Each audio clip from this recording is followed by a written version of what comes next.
Thank you so much for doing this. Thank you for being here. Well, thank you for, I mean, you came from New York to do this. That's true, but I get to meet you. Yeah, I get to meet you. Yeah. So, everybody wins. Yeah. So I wanted to start by just talking about OPIA a little bit and like why you wanted to create this community. How, in particular, and kind of like what need was there in the space, or what did you see in the space as it related to your journey that made you think that we should really have OPIA? So I was experiencing something in the last few years in terms of music industry, in terms of social media, and in terms of just how we navigate around this, what we call creative industries, I guess. That I was feeling more and more disconnected from both other artists and even from my own listeners. And I think that is in large part because of how kind of algorithms have taken over the way we actually share our music. Now you discover new music by watching like a 17-year-old girl doing a dance to it on TikTok, and fine, sure, that's one way. Yeah, there's nothing wrong with that. Yeah. But it was lacking a conversation, and for me, music has always been a conversation, and to actually have a conversation, you need two people talking to each other, not just one person screaming into the void. That's not really a conversation. The other thing that I was really feeling was maybe just a bit more personal, because when I started out, I actually spent a lot of time in Berlin back in 2010 to 12 or so, and there was a few of us who were making a lot of music together, and we all kind of were spending a lot of time here. Some of us lived here, and this act of making music was a communal effort. And then I don't know what happens. We grow, some people have families, but I think honestly part of it is also success. Right, right. Some people get successful and they start to just go out more on their own, and I'm probably guilty of this as well. But I felt like slowly we had lost that community, and that community was the reason I was in this in the first place. Yeah. And at some point I just wake up and I realized like I kind of forgot my reason to be here, And I think it's a reason all of us were doing music since the beginning of time, in a way. Like the first music ever made was probably like some people banging on some cow skins around a fire. It wasn't to sell some records. Right. It wasn't to make a TikTok dance. Right. Yeah. It was just to connect with each other in a ceremony. It was to like elevate together to a higher plane of existence. And that's why I started making music when I was a kid, even though I was not conscious of it then. And that's why I want to make music today. And I just really wanted to go back to these roots. Yeah, I love that. I mean, it's funny what you're saying, because you're saying that, like, historically, throughout the existence of music has brought people together. But now so much of our experience of music is online. And like, think about this a lot with like streaming, where you count your listens as like numbers. There's like one, right? And that one listen on streaming tells you nothing. That information, right?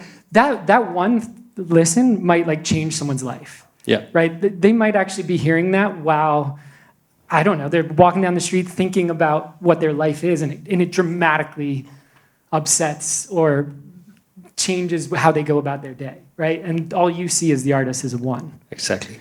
And I think that's the way, like, modern technology in a way has kind of disconnected us from each other, where some days the most interaction I will have with someone listening to my music is exactly that. I will see them as a number. Yeah. And it just makes me sad Yeah, sometimes. yeah, exactly.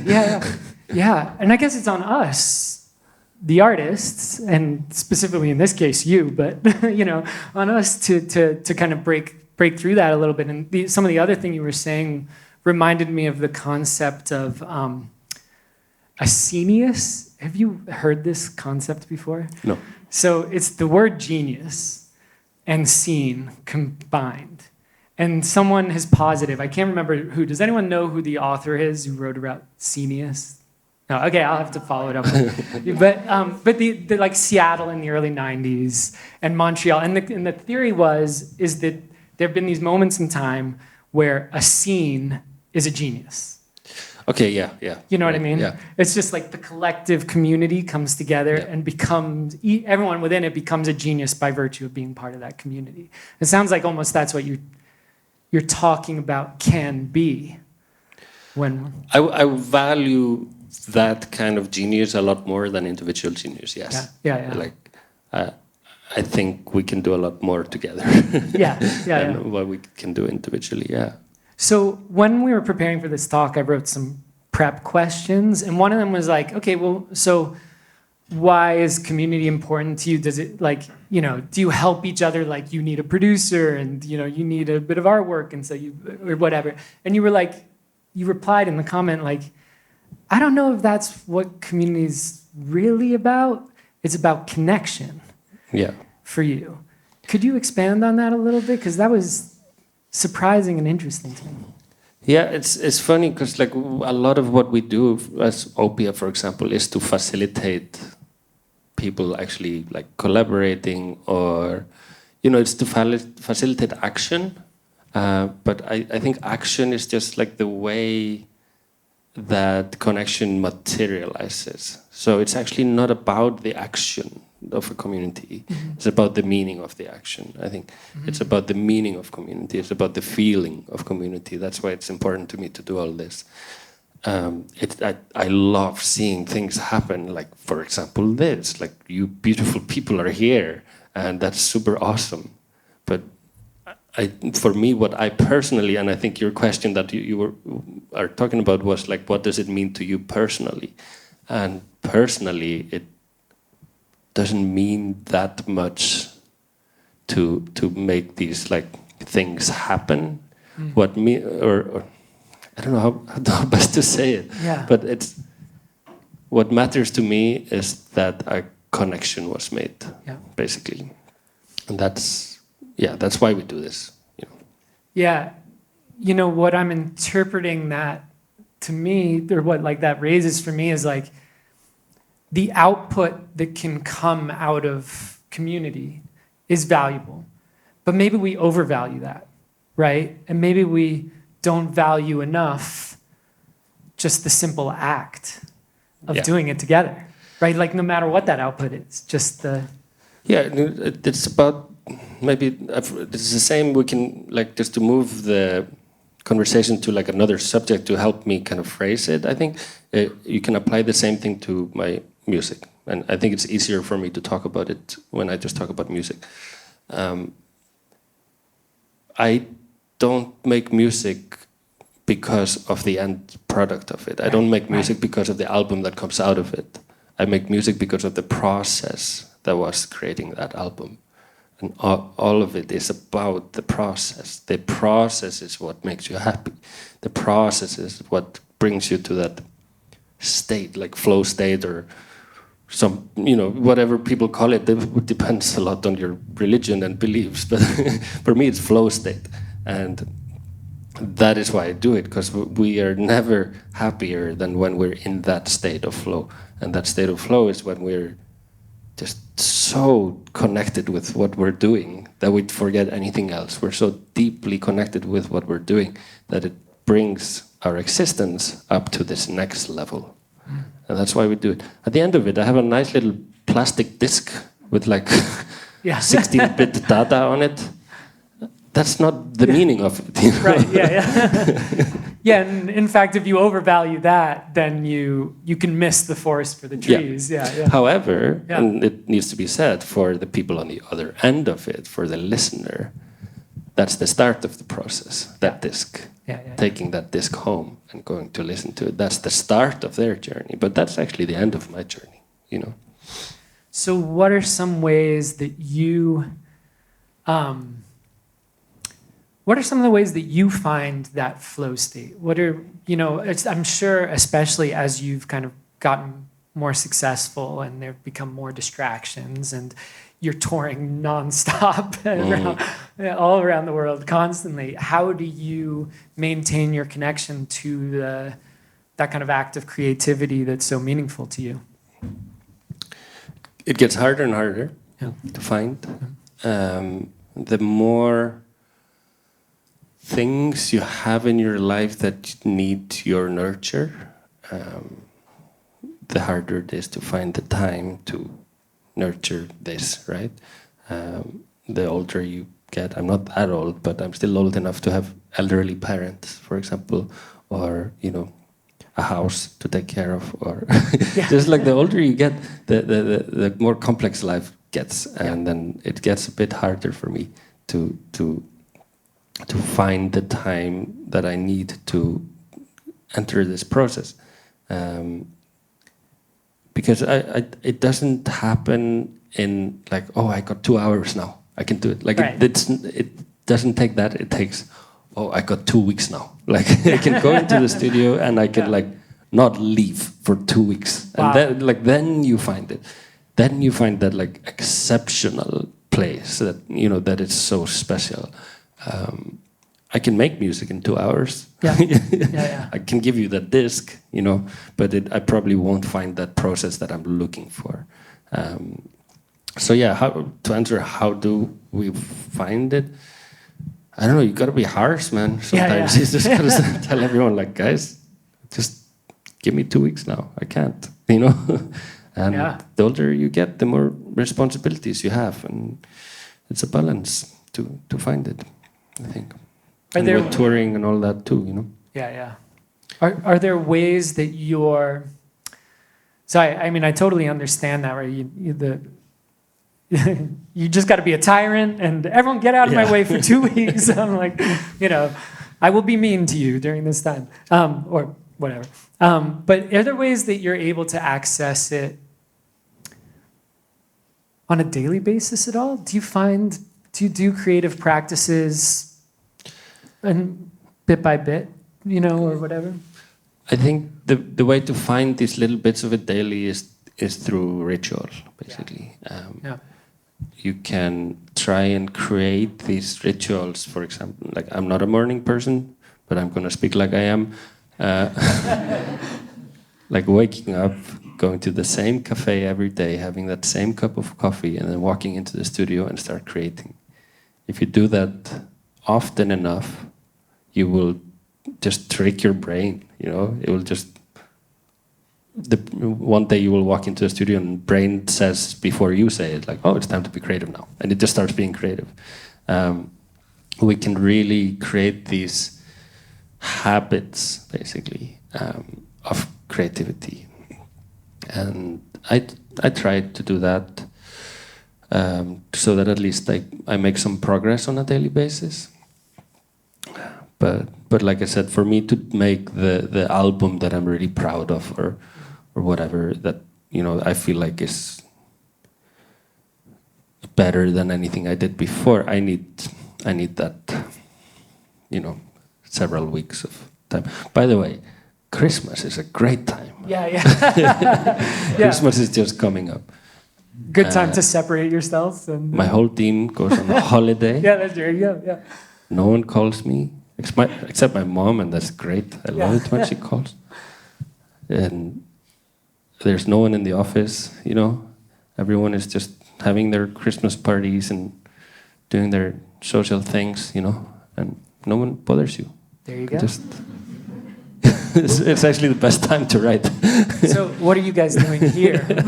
You should be out creating. And then January is also a really good time to write, because everybody's so depressed after Christmas that they can't get out of bed to even call you.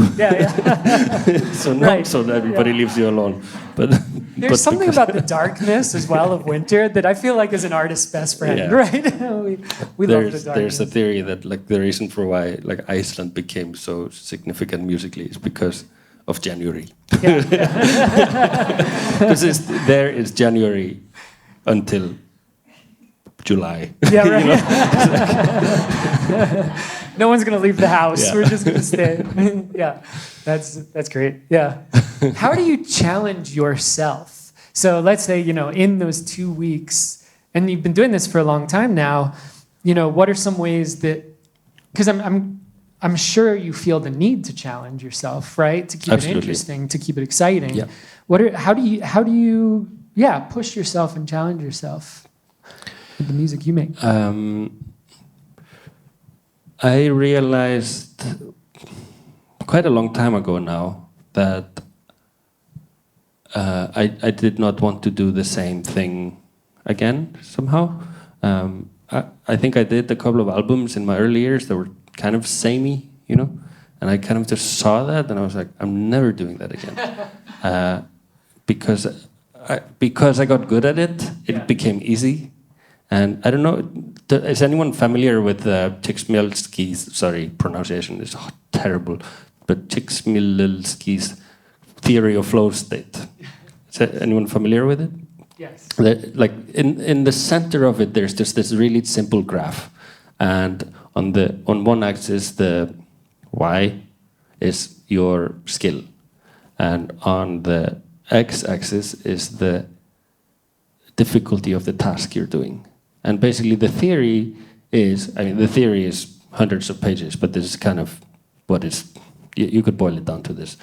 That there's like a line that is exactly diagonal, and that line is the balance between what you can do, your skill, and the task at hand, how difficult that is.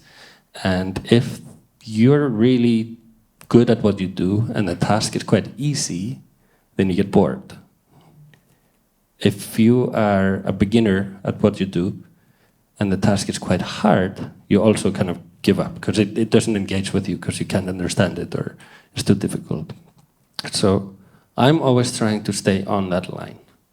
And when I got kind of good at making 3-minute long piano solo songs, they just did not keep my attention anymore. They're more than that. They just, I could have made 5 more albums of that. And, it usually starts with like a simple piano melody, then you start to complicate it a little bit, then you do a little bit of arpeggios, and then you add the strings. And it's, it's nice, but it didn't keep me on that line. Yeah. So one day I just kind of decided everything I do needs to be a challenge, especially if my belief, which is so strong, is that this is not about that album, it's about the process, then the process has to be inspiring. So I start every day in the studio challenging myself. That can be like I used a software called Pro Tools for 15 years, and the other day I just woke up, I'm gonna get this other software called Ableton. And I just did that for a week, then I went back, there's just something new, like a new environment. Yeah. It can be an instrument, it can be an arbitrary rule you just give yourself, like, for example, my rule lately has been a lot about, I want this song to be dance music, but I cannot be in it, drums in it. Mm-hmm. So, like, I need this song to, like, feel like you can dance to it, but there cannot be a kick drum. It's just not allowed. I love that. You can hear that in the Kiasmos album a lot. But there's usually the kick drum there. But, like, I was like, what if I did that and just removed the drums? Could it still be danceable? But people still want to stand up. And that's kind of been my challenge for like a while now, because I got kind of obsessed with that idea. And turns out it's really hard. Yeah, I can imagine. So I'm still kind of challenging myself with that one. That's keeping me going. The other day I was like, you know how AI is a thing now? Yeah, I get you. and everyone is like scared that AI makes music for us. Doesn't scare me. It's completely shit, by the way. But I was like, what if it doesn't make music for us? But like, there's like a weird sound to AI. Like, have you heard AI songs? There's like this kind of silky top to it in this frequency. I don't know why it is. It's something in the AI models or something that always results in a very specific sound that almost reminds me of MP3s from the late 90s. I was like, what if we use that sound for a song? So I've been using AI a lot in the last few weeks just to try to get that weird sound out of it without it writing the song for me. I talked to some university guys in America and they trained a model for me. That's amazing. And they helped me so I could put drums into it. They trained it on my self-playing pianos. And then I could put drum sounds into it, and it would give the drums the timbre of my pianos, which is like just a weird concept. It's like an instrument that just doesn't exist. It's drums, but actually it's a piano, and that could only be done with this technology. So I thought that was kind of cool, and it opened up a lot of new ideas for me. Amazing. Anyway, I probably shouldn't spend our time talking about that. Yeah. I mean, it's interesting. Absolutely. I guess the point is just like find new tools, you know? Do something that you hate. Like I hate the AI music, but like embrace what you hate. And because usually if there's something in it that's kind of triggering you, that means there's something interesting in it. Like there's something there, otherwise you wouldn't be triggered by it, you know? Yeah, that's great. Sorry. No. That's what we're here for. We're here to talk about your process. I think a lot of people would not have that reaction that you had, and that's really cool and interesting, right? Like you're like AI music, I hate that, so I'm going to go the opposite direction, go nothing, nowhere near it, and I love that. Like, well, what if I run toward it? Actually, you know. Does anyone have a question from the audience? I'll go back and forth a little bit, but I'll take a moment right now. Does anyone want to ask a question? Yeah, go ahead. You kind of answered it already, but I'm still curious. So how do you manage from moving from one project to another? How do you keep, I mean, you already told us how you're keeping yourself interested, but how do you manage that balance between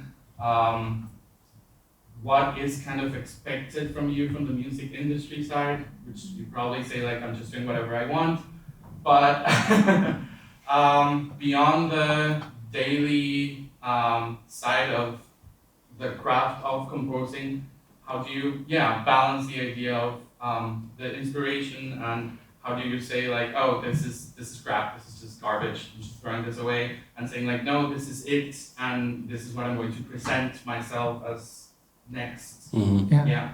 So let me just repeat the question quickly. It's because we're recording this and we want to make sure that we capture it. How do you balance the stuff that you want to do and that inspires you with maybe the demands from the industry and making sure it still sounds good because there are expectations on you from your fans, of you as an artist, et cetera, et cetera? This is tricky because my management is here.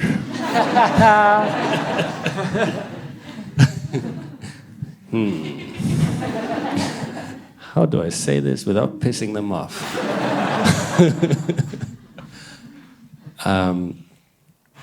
It's a good question. It's something I've been going through lately, like the last few months, you know, and it's partly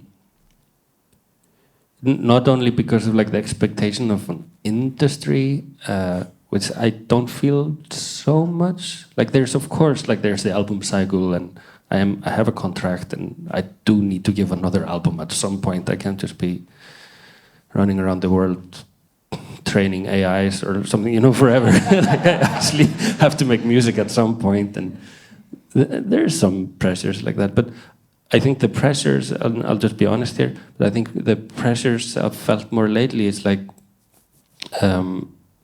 about partnerships that you have with other, like even musicians, whether it's musicians or managements, that it's all a collaboration, and sometimes all the interests don't fully align like in certain moments where, for example, Chiasmos is a band. There's 2 people in Chiasmos, so of course I have to do my album, but the other person in Chiasmos just wants to keep doing Chiasmos, for example. So there's often these pulls into different directions, and if I try too much to do it all, I don't think I do any of it well. You started your question with like, how do you switch between? And switching between is really hard because of what we talked about earlier about the 2 weeks. If you dive into something for 2 weeks straight, that's when you start to get into like something that is exceptional. But if you always just spend 1 day in each thing and you just back and forth, back and forth, back and forth, you can never dive deep enough. So I struggle with it, to be honest. It's not easy, like to find the balance between both my projects or also what sometimes industry wants versus what I want. There's something interesting there as well that, you know, we started this by talking about community and collaboration and kind of being part of, you know, a scene and a group of people playing music together, making music, collaborating and stuff. And it almost feels like that can end up being another demand, right, on you, instead of you sitting there making music, right? It's just balance. There's some balance there that you sometimes find and it's great, but that balance is so hard to find. And the way I've had to do it now is just like in my heart, all I want to do right now is to write my new album. Like I've been wanting that for a while. Since I finished the Chiasmos album, I just wanted to write my album. But industry says you finish album, you have to tour the album, you have to play it, and you have to promote it. You know, you spent years on this. You can't just leave it and go to the next one, you know, because there's a lot of people supporting this and they also depend on this and they also make a living of this, so you have to support it. So, you know, and there's people even who invested money in this, like record labels. They, you know, they paid for recording costs. They need that money back. And so the way I've done it is just to say, yes, like I'm gonna give myself 100% to this, but it's gonna be 6 months and then I'm out. Like, or it's gonna be a year and then I'm out. Mm-hmm. And this year, like I've toured since May, like constantly. We've been all over the world and just, that's all I've been able to do the last 6 months. Or I don't know how many months since May, 6, 7 months. But now I'm just foot down. I'm going to write now. I'm going home to write. Makes us feel even more lucky that you're here. But, yeah. This is my last thing actually this year. So, wow, I'm getting really long-winded with this answer, and I think I'm just going to leave it there because honestly, I don't have an answer. It's hard all the time, and I've had to sacrifice my album for a bit now because I wanted to give this project everything that I could give it. Because it deserves it, honestly. I'm happy with the music. I love the music. I'm proud of what we did, you know. So you just kind of take it and you just do it. And then when you're ready... Okay, I got it. I found it. The beautiful thing is that when you do that, and this is what I'm feeling now, when you delay this gratification long enough, when you delay your need to write or whatever it is long enough, when you finally get to it, which I am now, like I actually was home last week and I started to write, it's just pouring out of me. Like I don't have to try because I've been pushing it down so long that when I finally get home, it's just, I don't even have to try. It's like a waterfall of music just pouring out. And that's kind of the beautiful thing about the whole thing, that it's a bit hard to push it down for so long, but actually... You've been thinking about it for months. Yeah, so it's always brewing, you know? Yeah. That's amazing. That kind of reminds me of something that someone told me once, which was just like, you know, I've always been ambitious. I want to do a lot of different projects and stuff like that. And someone's like, hey, look, Ian, you can do it all, but you can't do it all at once. Yeah. right? Yeah. So, give the thing the focus it needs while you're doing it. Yeah. And it's okay to do something for a little bit and then do something else. Yeah. Right? Yeah. Absolutely. That's it. Yeah. Just give Great it question. the time it deserves, I think. Give it the respect it deserves. It's one of those things, whether it's your bookkeeping or Yeah. or your side project or the promo you have to do for the album. Like, just need to give it what it deserves. Who else? Yeah.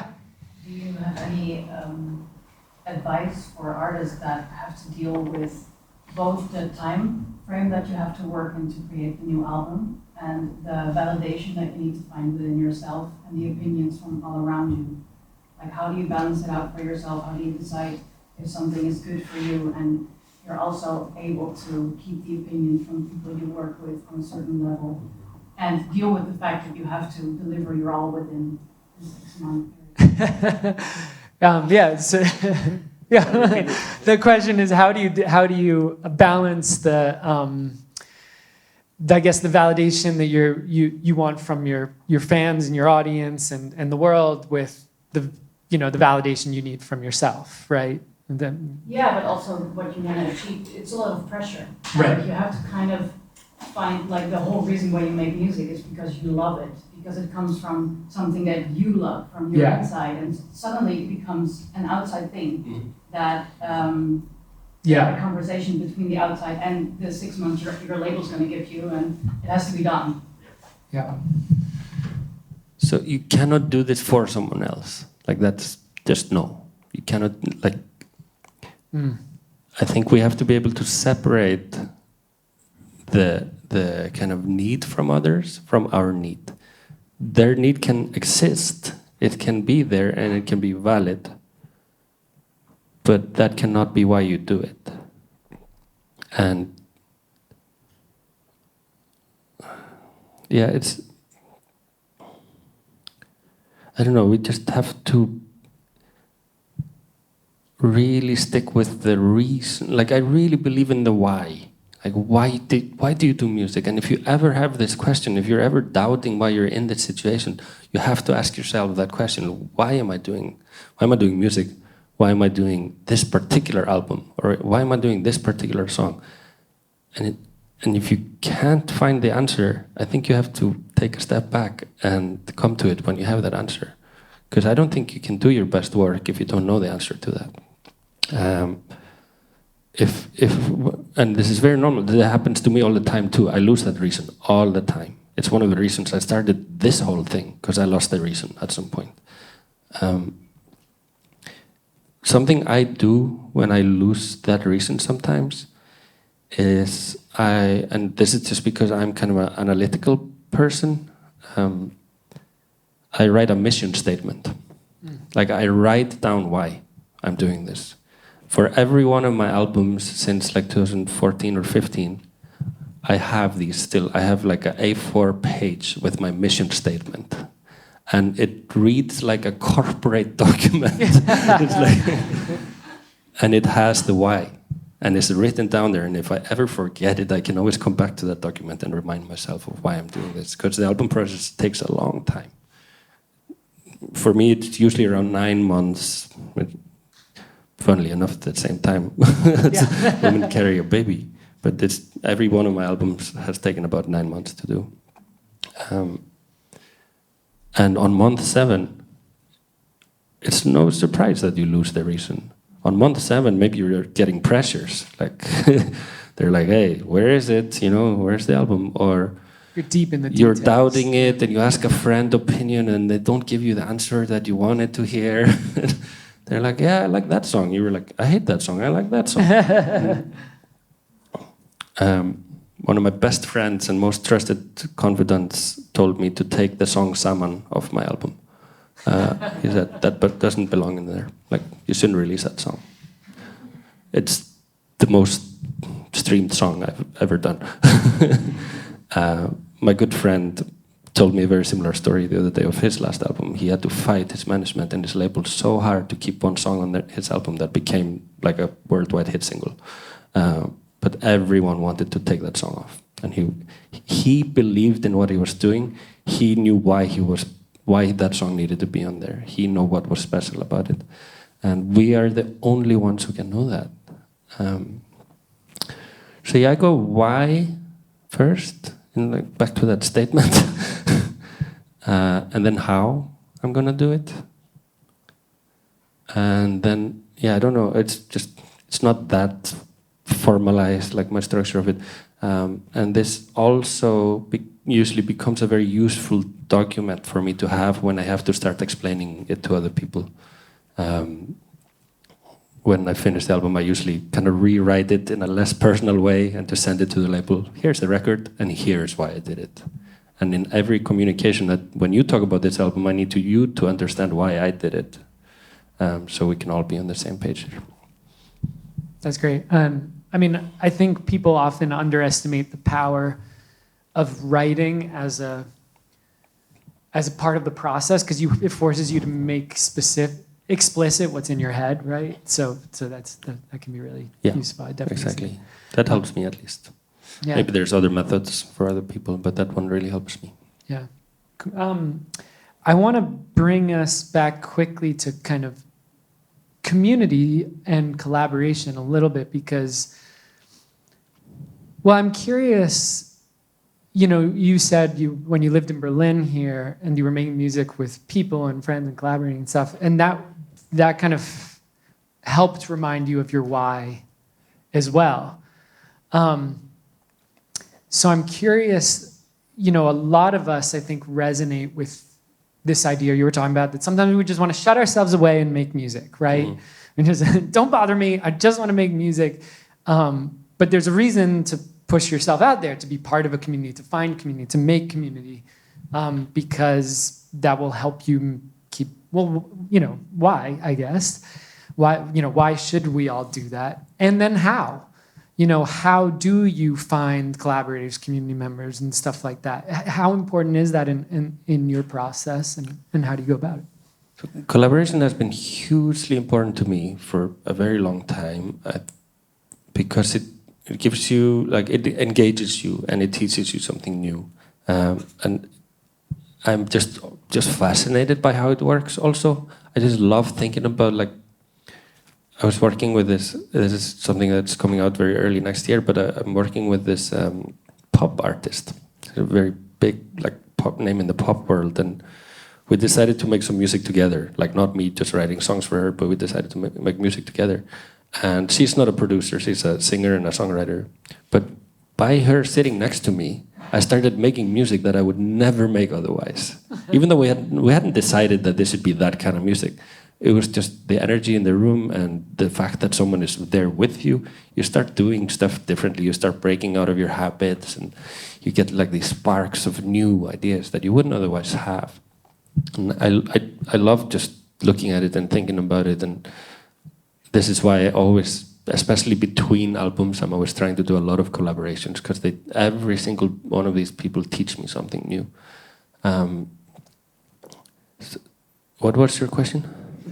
No, I mean, I love that, but the other question was kind of how. You know, how, I mean, how, like, how to now, find them. like, nowadays you're able, you know, you're kind of a known person, but, you know, so how should we do it? Yeah. Knowing this about me and being a very egocentric person, I think probably everyone else feels the same way, right?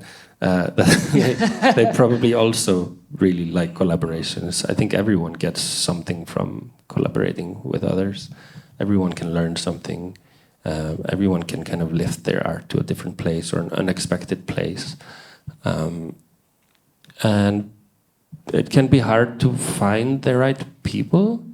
I have, I think, never once collaborated with someone who, like, just because a label suggested it, or like someone messaged me on Instagram or something. It's always been friends first, community first. Like, I would get to know someone and be like, I like hanging out with you. Maybe we can hang out in this space that has a piano in it and a computer and a studio. And then you just start making music, but actually you're just hanging out. I don't know how other people can find that. You know, I've just found it through hanging out in music circles and making friends. But that is also why we did this. Like, why OPIA exists was to create that space where we create the community first. There's not the brief first of like meet each other and make music or something. That's not what comes first. It's just community first. Like just hang out, just say hi, and maybe something comes out of it. And I really wanted to create this platform that can support that for other people, and then we can take it one step further than that. And if something actually really great comes out of that collaboration, we are right here with a record label, and like we can actually help you bring it to the next step. And this is probably something some other people will talk more about later. But that was kind of the whole idea, to create this support system for every step of the way, from collaboration or community to, through the whole process of it. Yeah. Yeah, I love that. Yeah. Yeah, wonderful. Last question. Do we have a last question from the... We can take last two. Last two. Okay, try and keep your questions quick if you can. We'll start here and then go. Yes, I have a question. Because you do a lot of different things with Kiasmos and your own music, and when you do these things, do you face some kind of identity crisis because they're so different from each other? Because I personally have that. And if you do, like, how do you deal with it? Or is it, maybe it sounds like a stupid question, I don't know. But for me, it's a challenge. Oh, right. I need to repeat it. Thank you. You're looking at me like, I'm not answering it. You're the one. Yeah, so the question was, how do you deal with the identity crisis that comes when you do a lot of different projects and scoring and Kiasmos and your own stuff? Yeah. Do you feel an identity crisis? I actually don't really feel that so much, but maybe that's because doing all these different things became my identity, So maybe I just got lucky there, and being like unidentifiable became the thing that identifies me. I don't really feel so much like I need to be some like image of something. In fact, I feel like I'm constantly trying to not be, and I get the need for it in terms of like when you want to be successful on, for example, social media, then you need to kind of boil down things a little bit and package it nicely that is easily digestible and understandable. And sure, we do that, but we do that by kind of choosing which side of me we present. And I know that is not necessarily your question, because I'm talking about how people perceive you, and I think you're more talking about how you feel, right?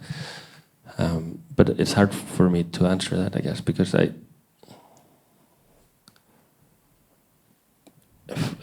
don't know. I came from a punk scene. Like, I was in a punk band, and we toured a bit, and then I was writing. At the same time, I was dreaming about becoming a film composer, but I was 16, so nobody's gonna hire a 16-year-old. So I just made some film-sounding music on my computer with some MIDI strings, and then, like, I don't know, from such a young age, like, there was no identity there. Like, none of that makes sense to anyone. So I think I just grew up with not really identifying myself as anything. I love the way that is reflected in the OPIA community as well, because even though a lot of us, especially on the Discord, come together around like the neoclassical meets electronic space, you still get a lot of like punk music and metal music and hip hop occasionally, soul. That we did the soul music playlist, and everyone was jumping in and stuff like that. Yeah, so absolutely. I mean, maybe it's a safe space for people who lack an identity. Yeah. I wouldn't say that's lacking an identity. That's being curious. That's having interests. That's, okay, let's, So I was curious about the creative process when working with other people, and I think you touched saying that you work with people you know, and I guess then they're your friends and you trust each other. But I was wondering if you have any example of like a beautiful story of collaboration that maybe happened recently or when you were here in Berlin, that you could share a little bit more details of what was that secret sauce that kind of worked during that process that sometimes can be a little bit messy, or maybe there was like a horrible collaboration. Right. Yeah. So the question is, collaborating can be really hard. It can be really messy. So is there a story of a time it just like really worked, and then like what was that? How did you make it? What was the secret sauce that made that collaboration really work? Or if there's a time it totally failed, and you know what happened there? Let me think for a second. Yeah. It's a good question. That's a really good question. Yeah.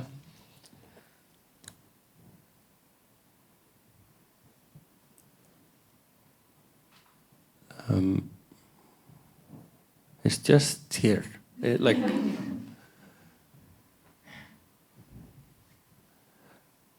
I think I will take first, just very briefly, because I can't fully remember it, so I don't really have the story. But where collaboration failed spectacularly was where it was not on our terms.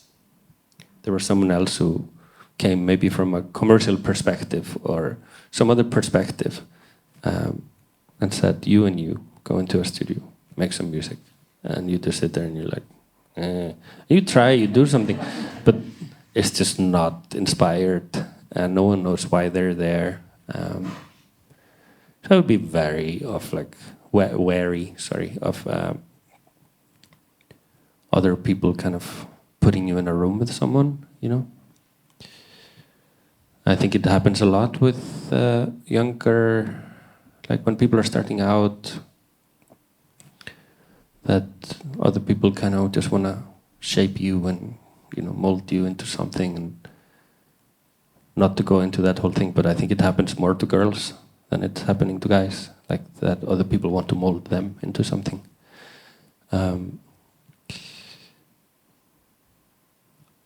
A collaboration that was really magical, because we were in Berlin, the first thing I can think of was me and Nils Fram when we met.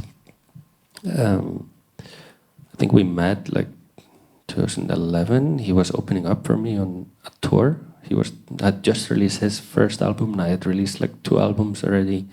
He came on our bus, and we became friends really quickly. And then the next time I was staying in Berlin, he was just like, I have a spare mattress, come stay at mine.